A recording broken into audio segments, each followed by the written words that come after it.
Amis téléspectateurs, bonsoir. C'est toujours avec autant de plaisir que nous vous retrouvons, bien sûr, dans votre MAC CAN 2015, la cour des grands. C'est l'heure du débrief. Le Ghana, en phase finale de cette Coupe d'Afrique des Nations, les Black Stars se sont imposés tout à l'heure devant les Alangues nationales, 3-0 dans un match qui s'est fini en queue de poisson, interrompu à la 80e minute pour des jets de bouteilles qui avaient déjà commencé dès l'entame de la deuxième mi-temps. Alors, pour en parler, bien sûr, vous pouvez nous appeler au 88 628 22 22, puisque c'est une partie de cette CAN qui est un peu gâchée à cause de ces images voilà, sur un terrain qui n'ont pas lieu d'y être. Et puis, vous postez également vos réactions sur notre page Facebook, La Cour des Grands. On vous offre aussi des maillots, notamment de la Côte d'Ivoire ce soir. Alors, pour m'accompagner sur ce plateau, tout à l'heure, c'était chaud.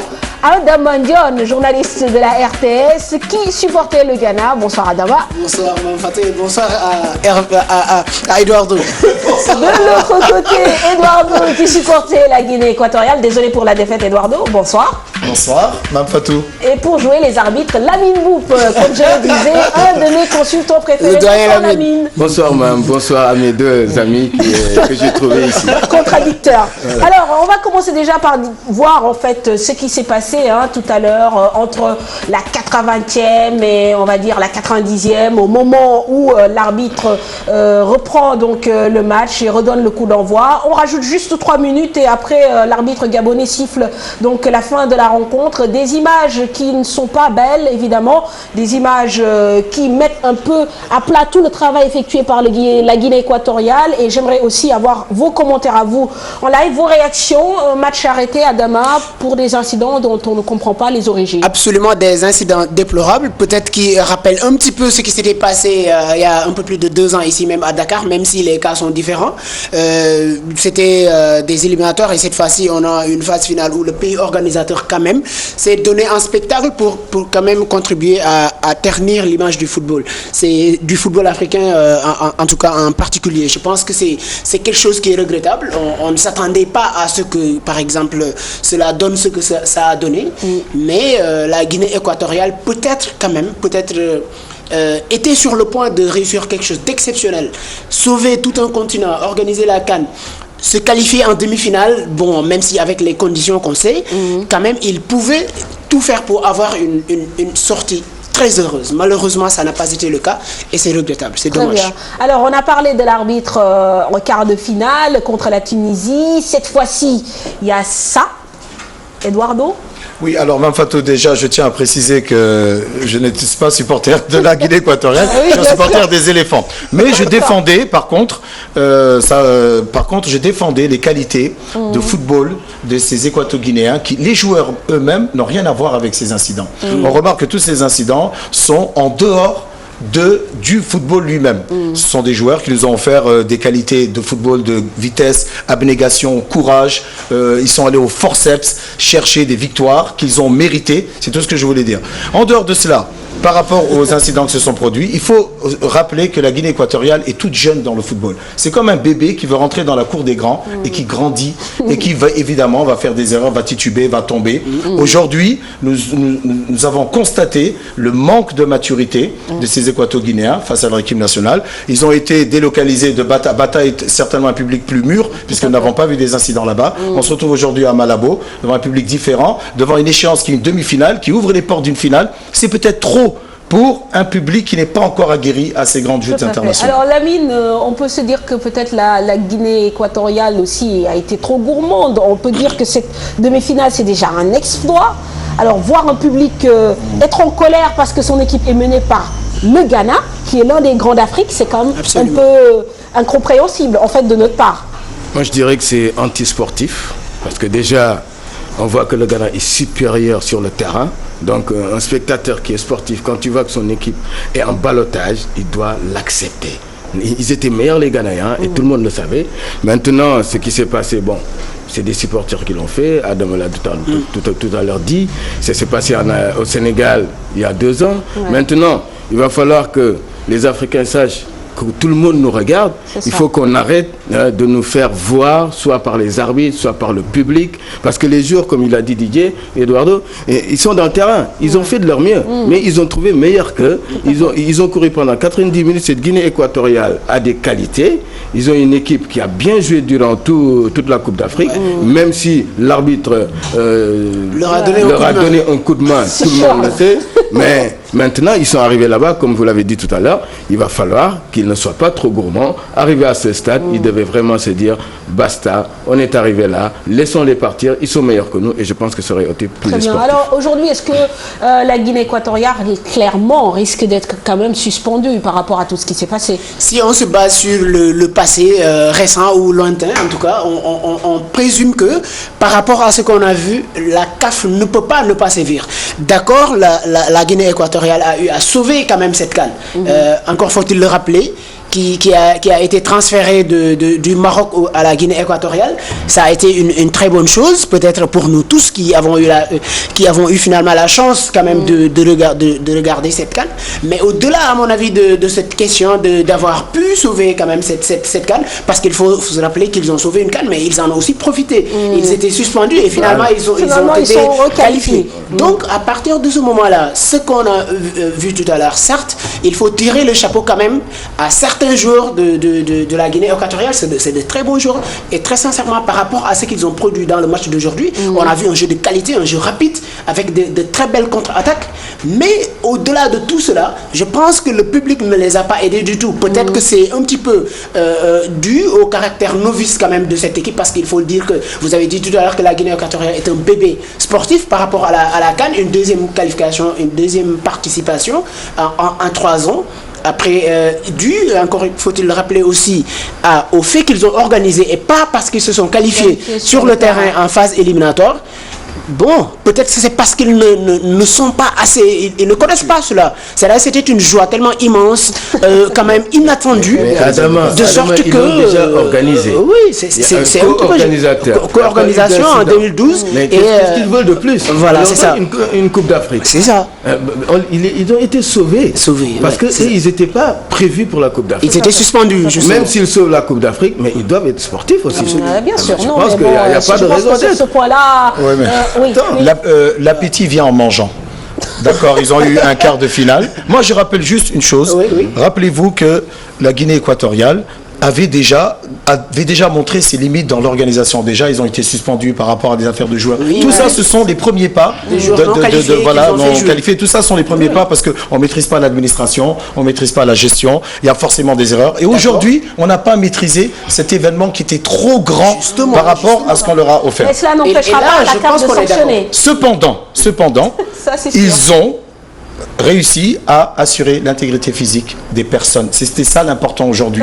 C'était de sauver et les joueurs et les spectateurs. Quand on envoie un terrain, dans tous les cas, et dans ce genre de match, dans ce cadre-là, la CAF doit sévir. Non seulement il peut y avoir des sanctions financières, mais aussi une suspension de stade, des points pris par rapport aux prochaines éliminatoires. La CAF est obligée de saisir, de saisir. La CAF ne peut pas ne pas, comment dirais-je, brandir une sanction aujourd'hui. À la Guinée équatoriale, c'est impossible parce que compte tenu de toutes les choses qui se sont passées, de tous les événements qu'on a eu à enregistrer, avec cette question de l'arbitrage dont on a parlé tout à l'heure dans l'avant-match, je pense qu'aujourd'hui, avec ce spectacle et toutes les choses qui ont eu à se passer, la CAF ne peut pas quand même passer sous silence ce qui s'est passé. Peut-être qu'il faut épiloguer sur le degré de la sanction. Est-ce qu'elle sera lourde? Est-ce qu'elle sera clémente? Est-ce que la CAF va, comment dirais-je, accepter voilà, c'est ça la question. L'arbitre a tenu quand même à terminer le match. Parce qu'à un moment donné, on s'est dit, mais pourquoi il n'arrête pas le match et que tout le monde rentre au vestiaire? Et on a vu les responsables de la CAF descendre sur la pelouse, discuter avec lui. Finalement, il a fait jouer 3 minutes de prolongation, enfin d'arrêt de jeu. Et derrière, il a arrêté le match. Est-ce que c'est pas pour rendre la sanction beaucoup plus clémente? Sûrement, beaucoup plus clémente, puisque si le match n'était pas terminé, ça aurait été comme le Sénégal, c'est plus de 2 ans.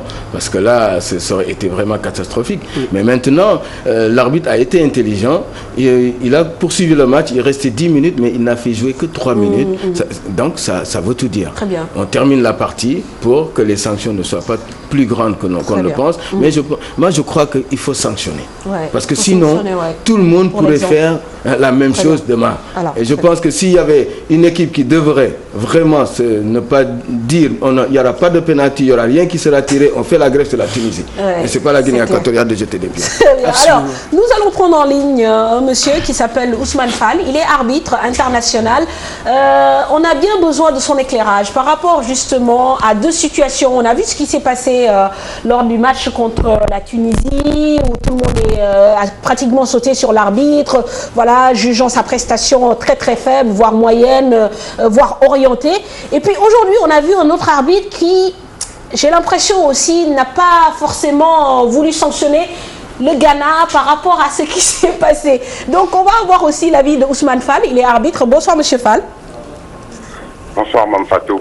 Alors, comment vous avez trouvé la prestation de Eric Otogo, l'arbitre gabonais ce soir, entre la Guinée équatoriale et le Gabon? Allô? Oui, Mme Fatou. Je vous écoute. Donc là, je vous reçois. Très mal. Très faiblement. Ouais, très faiblement. Très bien. Je disais, comment vous avez perçu en fait, comment vous jugez ce soir la prestation de l'arbitre gabonais, Eric Otogo?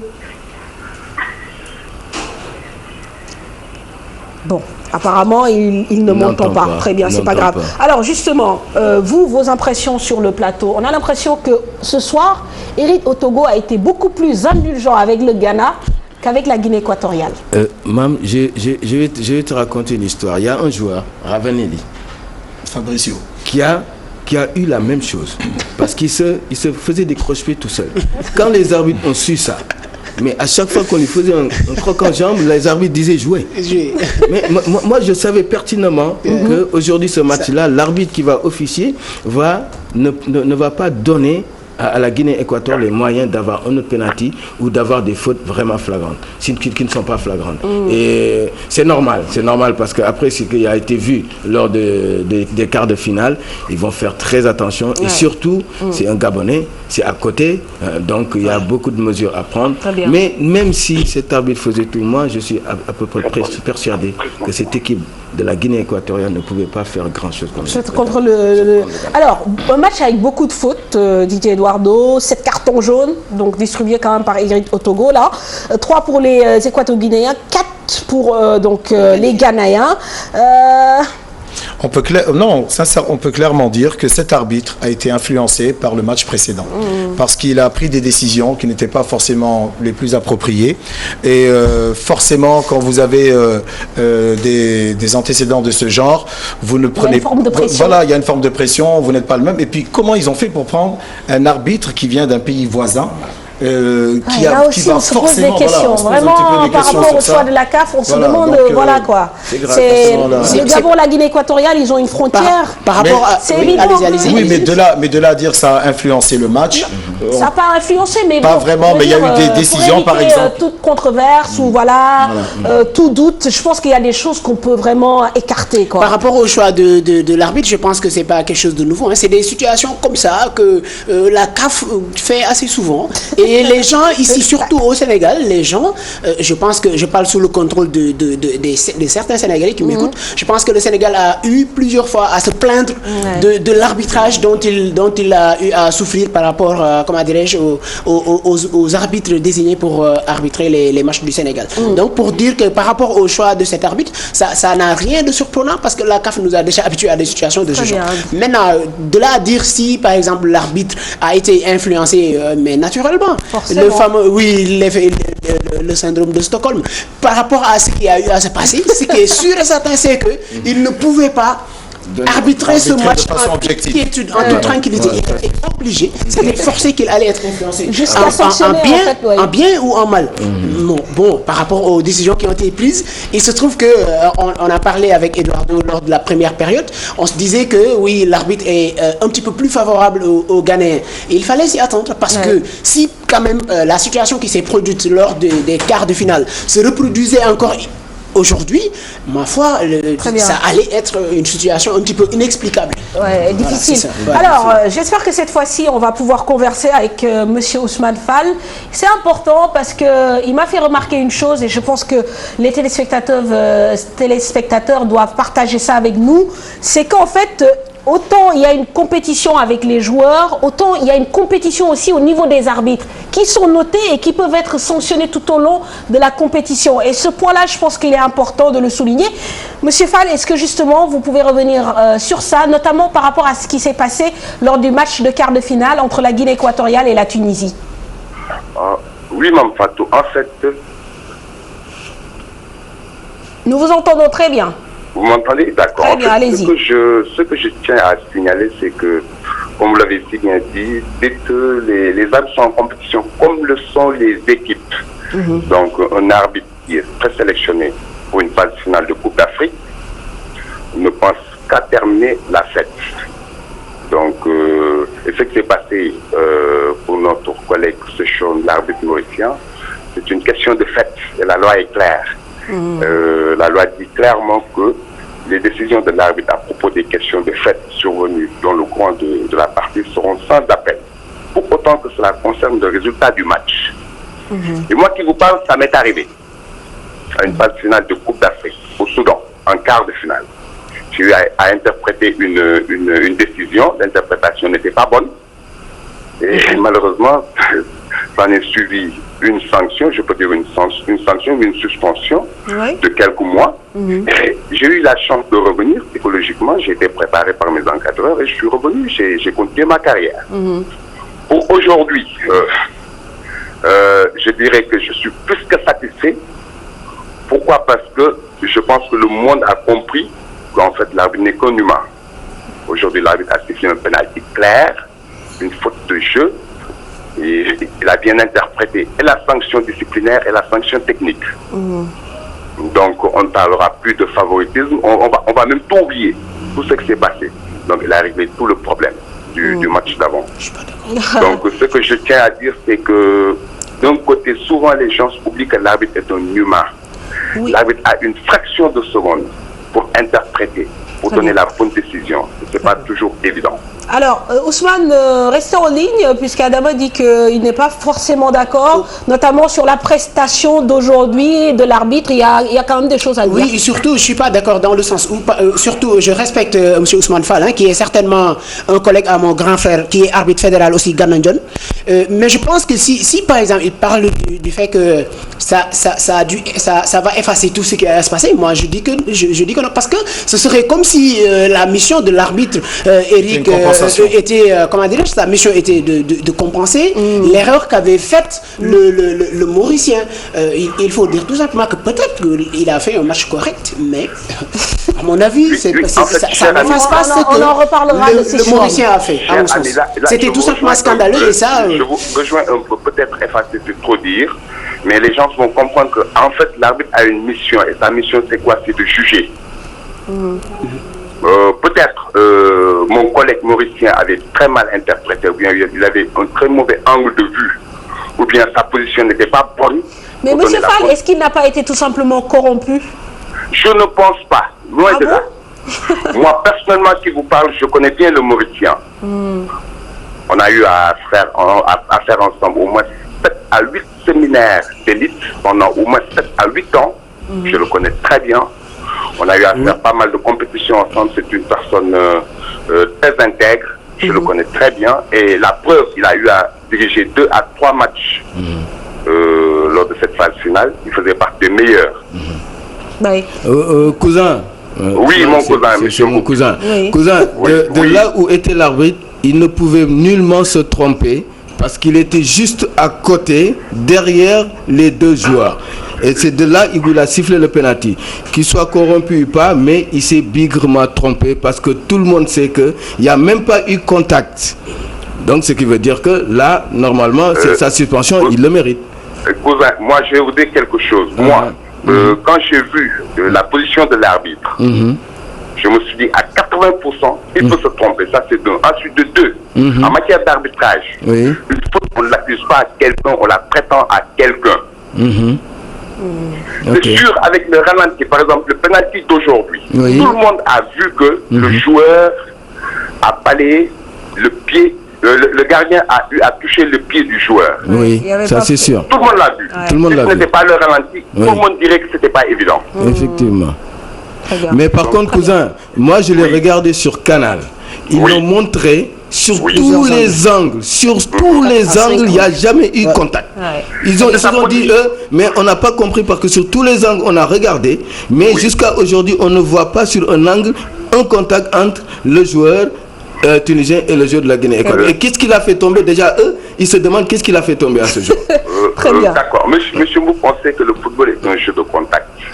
Et dès qu'il y a contact, forcément, il y a quelque chose. Moi, je ne dirais pas qu'il y a contact, il n'y a pas de contact. Mais nous, dans ces cas de figure, on dit que l'arbitre a fait une mauvaise appréciation. Pourquoi? Parce qu'il a eu un très mauvais angle de vue, ou bien peut-être parce qu'il a mal apprécié, ou bien il a mal interprété. Moi, c'est ce que je me dis. Voilà, peut-être. En tout cas, merci Monsieur Fall pour ces précisions. C'est important quand même que le corps arbitral puisse s'exprimer, même si évidemment la prestation de Monsieur Otogo de ce soir donc n'efface pas quand même le passif qu'il y a eu derrière. Alors, on va parler à présent du match quand même un peu. Les incidents donc mis de côté. On a vu quand même. Pourtant, j'ai eu le sentiment au bout des 25 premières minutes que la Guinée équatoriale avait son mot à dire dans cette demi-finale. Didier Eduardo. Je l'ai dit, depuis le début, la Guinée équatoriale a des valeurs de football. Ils ont des qualités de football, ils ont des jeux en triangle, ils développent un football offensif. Ils vont chercher leur but, ils vont chercher la victoire, ils ont un mental et ils ont un entraîneur qui a bien su les gérer parce qu'il a eu très peu de temps. Donc forcément, cette équipe, elle avait des arguments à faire valoir, mais elle restait fragile. Elle restait fragile par rapport à toute la controverse du match passé et qui pouvait craquer à un moment ou à un autre. Et c'est ce dont on avait peur. C'est pour ça que le rôle de l'arbitre était très important aujourd'hui. Il fallait prendre les bonnes décisions. Et lorsqu'Iban Eddou a pris le ballon de façon licite ou illicite, je ne sais pas, l'arbitre a jugé licite, c'était une balle de but. C'était une balle de but. Imaginez que cette action continue, passe et qu'il marque. Évidemment, le match n'aurait pas eu le même effet aujourd'hui. Donc, c'est très important. Écoutez, moi, j'ai vu une Guinée équatoriale combative. Qui a des joueurs très talentueux, mais qui avait de la légèreté défensive. Ce matin, sur les antennes de la radio RFM, je leur disais, faites attention, l'entraîneur doit faire très attention, parce que les contre-Ghanéens seront capitales. Et ils vont les contrer, la Guinée équatoriale va venir en force, va essayer de vouloir marquer, mais leur problème, c'est que quand ils attaquent, ils oublient qu'ils doivent défendre. Et c'est ça qui les a perdus. Parce qu'à un moment donné, même sur le deuxième but, on a vu que Atsu est allé tout seul pour servir son partenaire qui marque les buts. Wakaso qui marque les buts vides. Et j'étais persuadé avec la vitesse des Ghanéens que la Guinée équatoriale n'avait aucune chance pour vraiment s'en sortir. Très bien. Alors, je reviens quand même sur le fait dont parle Didier Eduardo, là, Damagnon. C'est vrai que cette faute sifflée à l'encontre d'Iban Eddou au moment où il récupère le ballon, c'est à la 22e minute.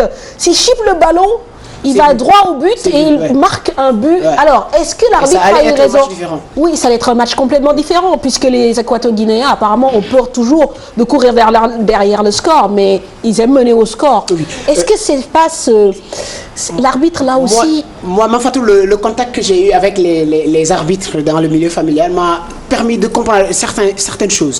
Il y a parmi ces choses-là, il y a ce qu'ils appellent l'appréciation de l'arbitre. Parfois, je pense que M. Fall tout à l'heure a eu à l'évoquer. Il y a des actions où c'est l'arbitre, voilà, l'action elle est là. On la voit. C'est l'arbitre qui choisit sa décision.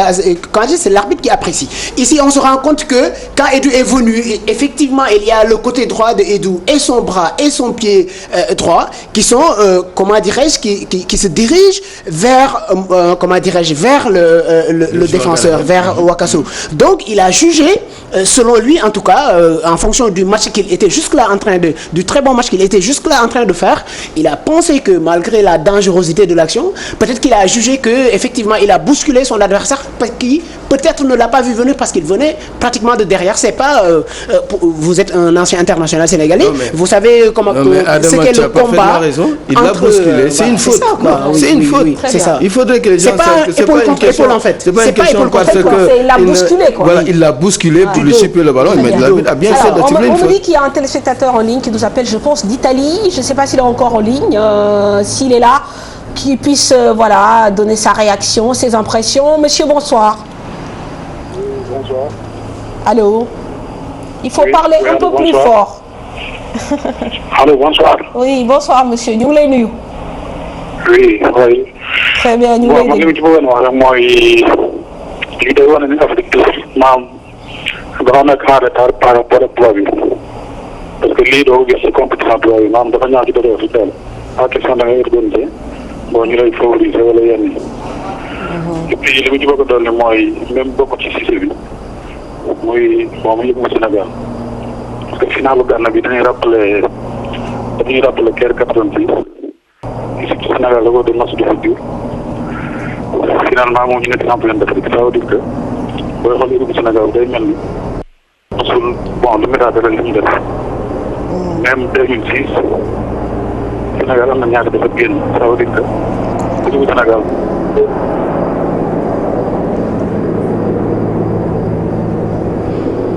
Très bien, merci donc à ce téléspectateur. Je pense qu'il disait, oui, on n'a pas entendu grand-chose. Il disait que justement, c'est le genre d'incident qu'on ne voit pas en Europe et que c'est un peu dommage. Voilà, que cette demi-finale se termine en fait sur cette image très très négative. Enfin, alors parlons justement du match. Donc on en est à la 22e minute. Là, bon, on dit voilà, Adama et Lamine disent que bon, il y a faute sur Ivan Eidou. Ensuite, bon, on voit que les Ghanéens ont quand même un peu de mal à poser le jeu. On a l'impression qu'au départ, ils se précipitent, ils sautent le milieu pour aller directement vers l'attaque et le bloc équato-guinéen était bien en place. Mais c'est parce que c'est une stratégie d'amener le ballon dans le camp guinéen pour les obliger à attaquer à nouveau. Et je pense que les Ghanéens l'ont bien fait parce qu'eux, ils défendaient bien, mais tout ce qu'ils voulaient, c'est aller mettre le ballon dans le camp, les fatiguer un peu pour après les laisser venir et les contrer. Et je pense que c'est comme ça qu'ils ont réussi à faire pour avoir un penalty, pour marquer le deuxième but. Et le troisième but m'a trouvé sur le chemin. Très bien. Alors le troisième but, très très beau. Hein. Alors justement, un clin d'œil de Georges Lekens, l'entraîneur donc tunisien qui dit rien ne m'étonne dans cette CAN 2015. On n'avait jamais vu de tel comportement. Je crois que bon, Lekens c'est un entraîneur moi que j'ai trouvé très correct, très cordial. Bon là il est encore sur cette élimination, il est encore amer, mais je trouve que sa phrase est un peu excessive par rapport à tout ce qui se passe quand même. Il faut garder un peu de modération. Oui, tout à fait d'accord. Mme Fatou, j'aimerais revenir sur la Tunisie, le jeu ennuyeux des Tunisiens dont vous aviez fait cas à l'époque, qui ont joué à l'économie et qui se sont fait surprendre et qui aujourd'hui n'acceptent pas d'avoir perdu dans ces conditions et ils veulent absolument justifier tout cela par des démissions, par des scandales. Ils ont mis tout un tonnerre autour de tout cela et c'est ce qui a provoqué un petit peu peut-être ce qui s'est passé aujourd'hui. Il faudrait qu'ils arrêtent et qu'ils justifient leur rang de deuxième. Ils pouvaient tuer le match comme le Ghana l'a fait aujourd'hui, ils l'ont pas fait. C'est exactement ça. Voilà. Alors, nous sommes en ligne avec un téléspectateur avant de continuer le débrief du match avec plein de parenthèses tout autour. Un téléspectateur pour ses prochaines vacances. Inch'Allah. Qui nous appelle de France. Monsieur, bonsoir. Bonsoir, mon Fatou. Oui, comment vous allez? Ça va. Écoutez, je vous appelais parce que depuis tous ces jours, j'essaie de vous joindre. Oui. Et donc, pour parler de la CAN, bien sûr, en ce qui concerne ce qui s'est passé tout à l'heure, bon, je pense qu'une fois de plus, l'Afrique, on va nous pointer du doigt. Et deuxièmement, c'est parce que vous avez suivi certains investisseurs. Là, il y avait Giresse qui était l'invité d'être investisseur. Donc, qui parlait du Sénégal, du comportement des Sénégalais. Est-ce que vous pouvez parler juste un peu plus fort, s'il vous plaît? Parce que... Oui, parce qu'on ne vous entend pas très bien. Donc, je disais, en ce qui concerne la CAN, une fois de plus, l'Afrique va être pointée du doigt. Mais bon, ça, c'est pas un problème par rapport à nous, Sénégalais, ce qu'on a vécu. Donc, je ne sais pas si vous avez suivi Giresse qui était en direct sur Canal Plus Sport. On m'en parle depuis. Voilà, écoutez, il était sur Canal Plus Sport, on lui a posé pas mal de questions concernant l'équipe. Bon, il reste toujours dans ses propos, c'est-à-dire que lui, il ne regrette pas ses choix. On lui a parlé de Dembaba, on lui a parlé de pas mal de choses. À partir de là, je pense qu'il est temps qu'au Sénégal, qu'on se pose les bonnes questions. Déjà, moi, la question que je me pose, c'est qu'est-ce qui a été le rôle de l'adjoint de Giresse. C'est ça qui me fait le plus mal, parce qu'en Giresse, il n'était pas seul, il avait un adjoint. Deux adjoints. L'adjoint Deux adjoints en plus. Donc à quoi sert un adjoint dans une équipe nationale? Je ne l'ai jamais vu. Autant d'Aliou Cissé, il était là, il gueulait, il parlait, il disait ce qu'il pensait. Au moins, on avait quelqu'un. Mais à quoi servent les adjoints au Sénégal? J'ai vu au plateau pendant toute cette semaine où on parlait, où il y avait des spécialistes du football sénégalais qui étaient là. Mais à un moment donné, je pense qu'il est temps de passer à l'acte, en fait. Arrêter de parler, de se répéter, Il n'est pas normal que le Ghana, ce Ghana qu'on a battu, joue la finale, ça, et que nous, Sénégalais, on n'a même pas été capable de passer le premier tour. C'est exactement ça. C'est vraiment décevant. Et quand vous entendez Giresse parler, aujourd'hui, il regrette rien. Je l'ai vu, là, il y a 5 minutes, il parlait. Il ne regrette aucun de ses choix.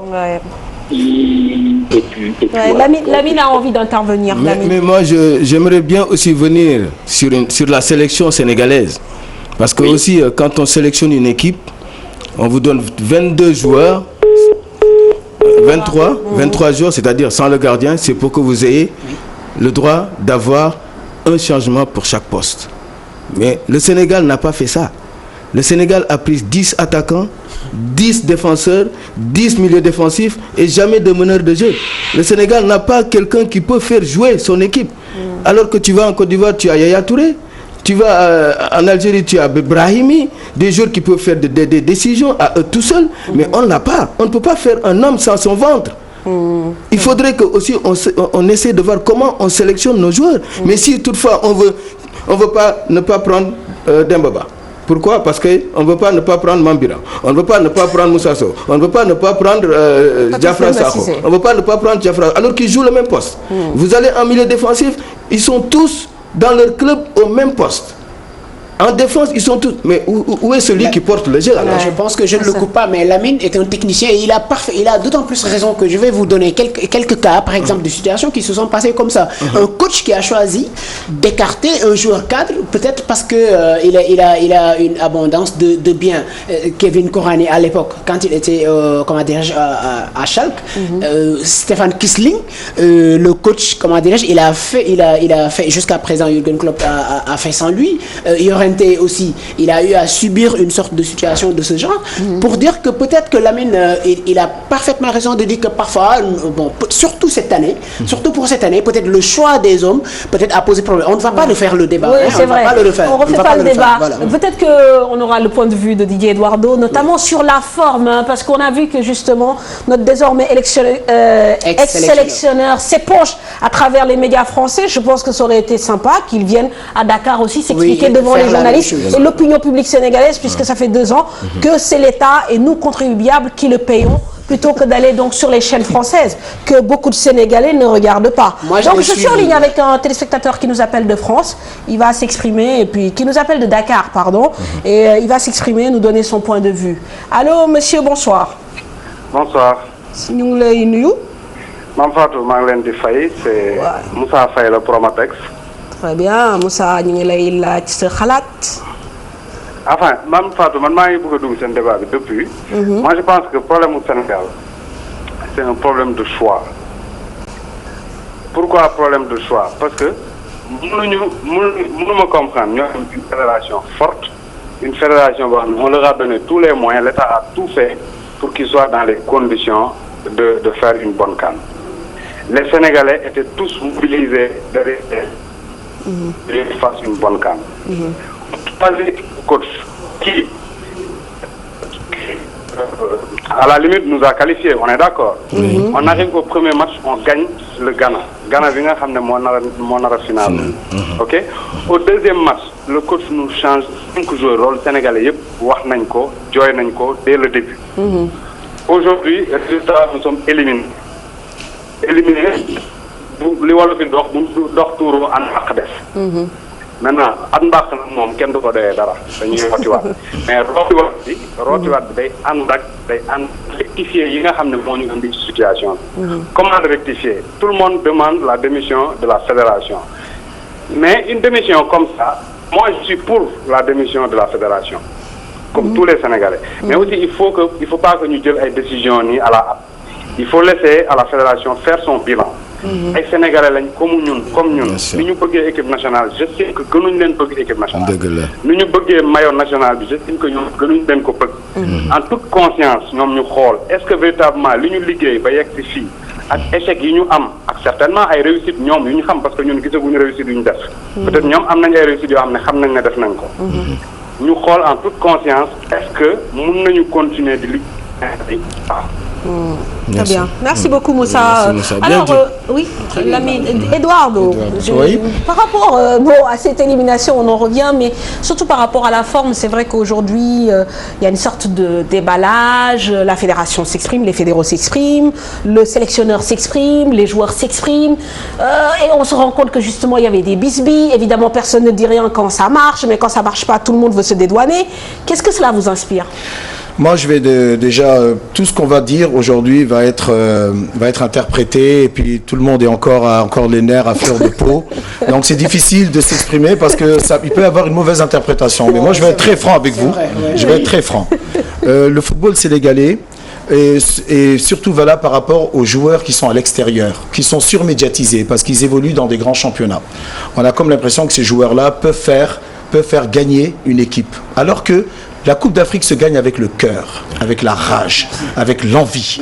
Et on a vu des équipes qui évoluaient sur le plan local. D'ailleurs, les 3/4 des équipes qui ont gagné les Coupes d'Afrique sont des équipes avec des joueurs locaux. L'Égypte, cette fois. La Côte d'Ivoire, en 92, est venue avec une sélection ASEC Africa. C'était pas les joueurs... la Zambie, là, en 2012. C'est vous dire, et même en 2004, c'était le football tunisien. Même le Nigeria, en 2013, Voilà. il y avait des joueurs locaux au sein de cette sélection de Stéphane Donc ce sont des joueurs qui ont la Coupe d'Afrique comme vitrine. On amène ici des joueurs qui ont des superbes contrats, qui sont en train de signer d'autres contrats, comme Moussa Sow en 2012. Il venait de signer dans un club turc avec des milliards là, et on lui demande de jouer sur un terrain boueux, sur lequel il pouvait se blesser. Évidemment, ils ne vont pas donner tout ce qu'ils ont à donner. Il faut prendre des joueurs qui ont envie. Il faut ensuite établir un plan sur plusieurs années. C'est une équipe en reconstruction. Il faut lui donner le temps de se faire, le temps de 2-3 cannes, faire un plan de restructuration, lui donner le temps de grandir, de s'aguerrir et d'arriver à terme au bout de 6 ans pour gagner une canne. Mais là, il ne faut pas être trop exigeant. Ce sont des jeunes qui ont du talent. Il faut leur laisser le temps de grandir. Très bien, et de s'aguerrir. Et de s'aguerrir. Maintenant, en ce qui concerne l'entraîneur, il a peut-être pas la bonne méthode. On lui reproche des choix de joueurs. On peut toujours reprocher quand il y a échec. Mais le premier match, tout le monde louait ses choix par rapport à Moussa Sow qui est rentré, qui a marqué. Le deuxième match, il a peut-être, alors attention, il a peut-être eu la prétention de croire qu'il allait aller loin dans la compétition. Donc il a voulu gérer son effectif. Mais il s'est trompé. Eduardo, voilà, il s'est trompé. C'est une maladresse. Il s'est trompé, grosse maladresse. D'accord, Lamine, je vous écoute. Il a parfaitement raison. Tout le Sénégal avait dit qu'on allait prendre la Coupe d'Afrique. Mais il faudrait penser qu'on les avait prévenus. On peut la prendre, mais on ne va pas pour la prendre. Ça a été dit. C'est ça. Parce oui, que, non, mais justement, c'est pour ça que je ne suis pas trop d'accord avec Eduardo quand il dit oui, il pensait qu'on allait aller au bout. Non, faisons les choses étape par étape. C'est trompé. Gagnons déjà les 3 matchs, sortons déjà de notre poule et ensuite projetons-nous sur le reste. Vous savez, on a fait un grand match contre le Ghana. Oui. On s'est battu. Le Ghana qui est en finale. Mais on a eu des occasions sur des balles balancées. Vous comprenez? C'est ça, il n'y a pas eu de jeu. Mais on s'est battu. C'est quand on rencontre des équipes joueuses, c'est là qu'on a des problèmes. C'est ça. Tout à fait. Nous sommes en ligne avec un téléspectateur qui nous appelle de la France. Monsieur, bonsoir. Bonsoir, Mafatou. Comment allez-vous? Ça va, c'est coach Ndoye. Très bien, coach, nous vous écoutons. Je voudrais d'abord saluer ceux qui sont sur le plateau. Lamine Boub et consorts. Bonsoir coach. Je pense que ça fait un moment qu'on ne s'est pas vu, Lamine. Bonsoir. Bonsoir coach, bonsoir. Ça fait longtemps, c'est vrai. Oui, ça fait longtemps. C'était mon coach. Décidément que de retrouvailles. Alors coach, nous allons vous écouter parce que le temps qui nous est octroyé, voilà, qui nous est imparti, va bientôt finir. Alors très rapidement, quels sont les points sur lesquels vous avez envie de vous exprimer? Je voulais m'exprimer surtout sur l'entraîneur du Sénégal qui vient de passer à l'Indiref. C'est un entraîneur qui a été adulé au Sénégal. Moi, je suis étonné de voir tous ces gens aujourd'hui qui critiquent l'entraîneur après son départ. Et son trésorier était là. C'était vu depuis le départ. Et moi, ce qui m'intrigue au Sénégal, quand la personne, elle est là, il n'y a personne qui ose lui dire ce qui ne va pas. Et c'est après juste son départ que chacun sort de la télé et pour critiquer ça n'a pas été bon, ça n'a pas été bon. Et la faute, je l'incombe aux anciens footballeurs. Surtout, j'en ai pas vu un à la télé ou aux entraîneurs il n'y en a pas un que j'ai suivi depuis 4 mois qui a osé critiquer ouvertement, techniquement, et sur la sélection des joueurs ou non d'Alain Giresse. Hormis un journaliste que j'ai vu, il n'y en a pas un.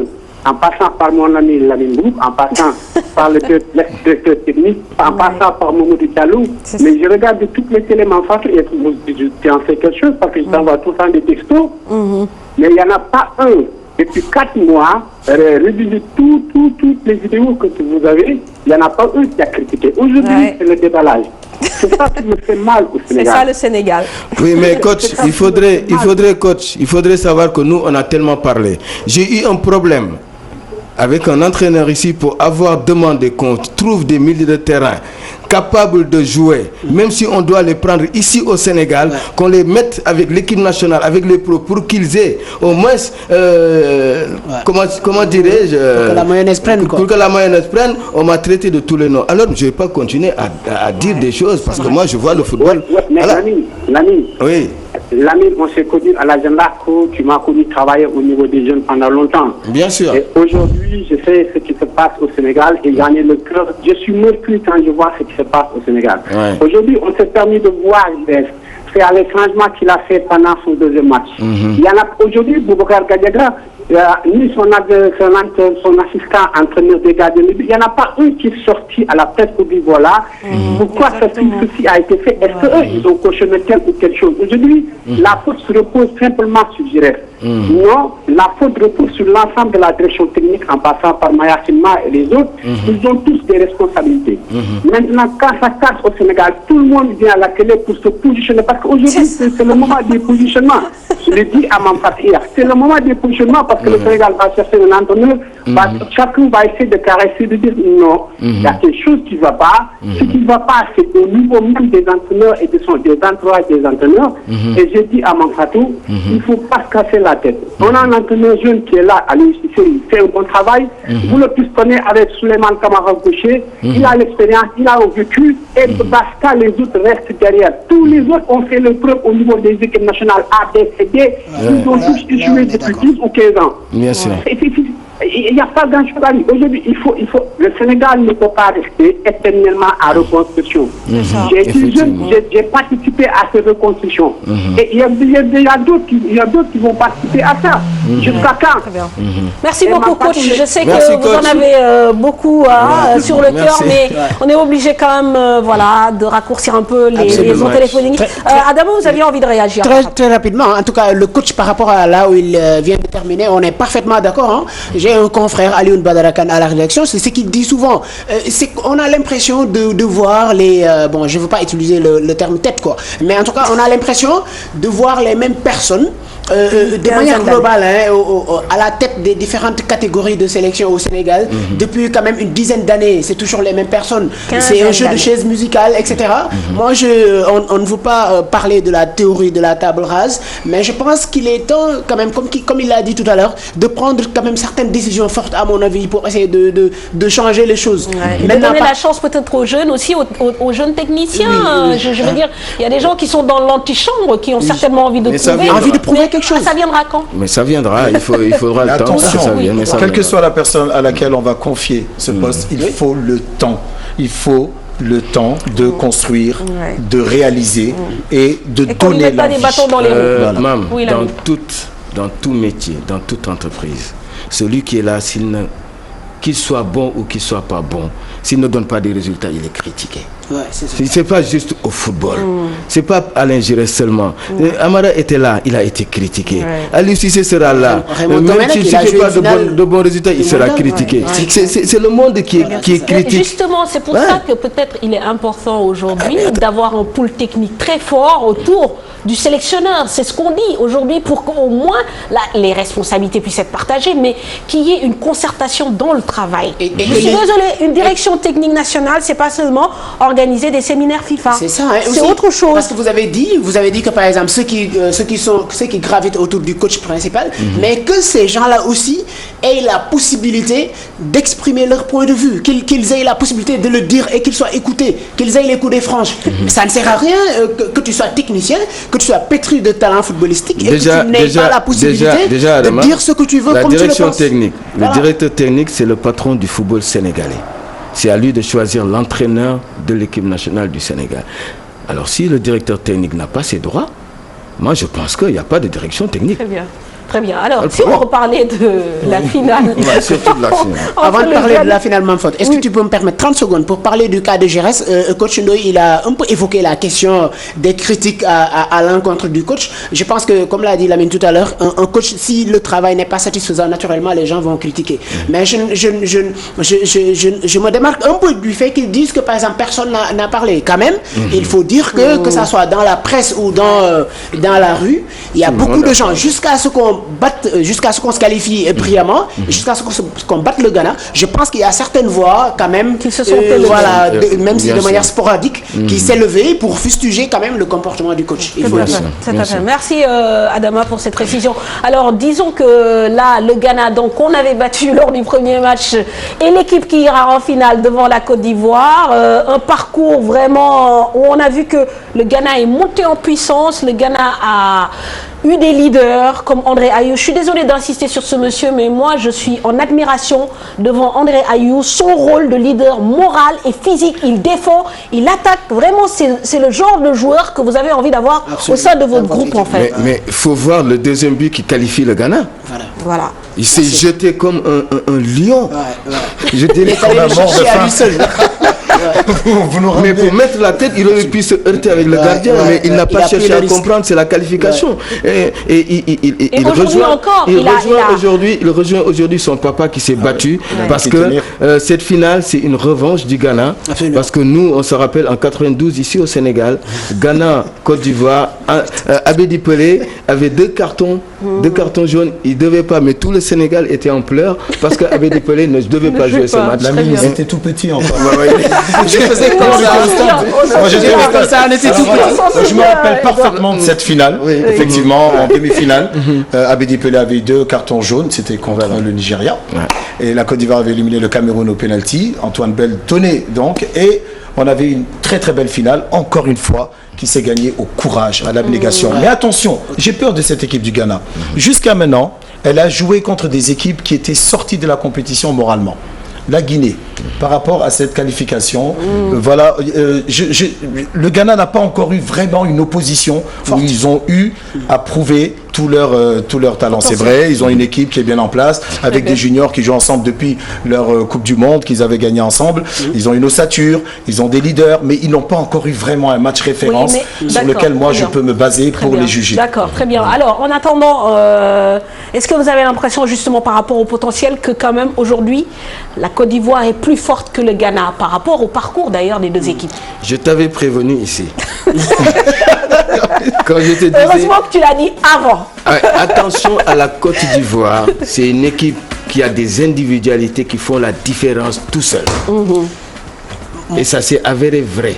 Quand on a des joueurs de renommée comme Yaya Touré capable de distiller des ballons, un Gervinho capable d'enlever 2-3 joueurs, un Wilfried Bony avec sa technique capable de lire et d'interpréter ce que veut son partenaire, moi je dis que c'est ça la différence. Parce que quand le collectif ne marche pas, c'est l'individualité qui fait la différence. Sauf que là, pour la Côte d'Ivoire, en plus, il y a le collectif là en ce moment, il y a la défense. Adama, très rapidement, on sent que l'équipe est montée en puissance et peut-être je vais faire mon mea culpa parce qu'il y a un forum des spécialistes où, par exemple, moi j'avais dit, selon ma vision des choses, que la Côte d'Ivoire n'allait pas dépasser le deuxième tour, il allait être éliminé en quart. Là, je fais mon mea culpa, je me suis complètement gouré. On s'est rendu compte que l'équipe est montée en puissance, c'est une excellente chose, mais pour parler juste quelques secondes de André Ayew, moi je pense que malgré la pertinence de ce qu'a dit Eduardo, ils n'ont pas eu l'opposition qu'a eu la Côte d'Ivoire. Je pense que rien que ce but contre l'Afrique du Sud fait que André Ayew est, à mon sens, le meilleur joueur de cette compétition. La Côte d'Ivoire aura un énorme problème par rapport à la vivacité des joueurs ghanéens. Ça va être très très difficile. Ils auront du fil à retordre. Mais je vous dis une chose, la Côte d'Ivoire joue à 12 contre 11 parce que l'entraîneur joue avec eux.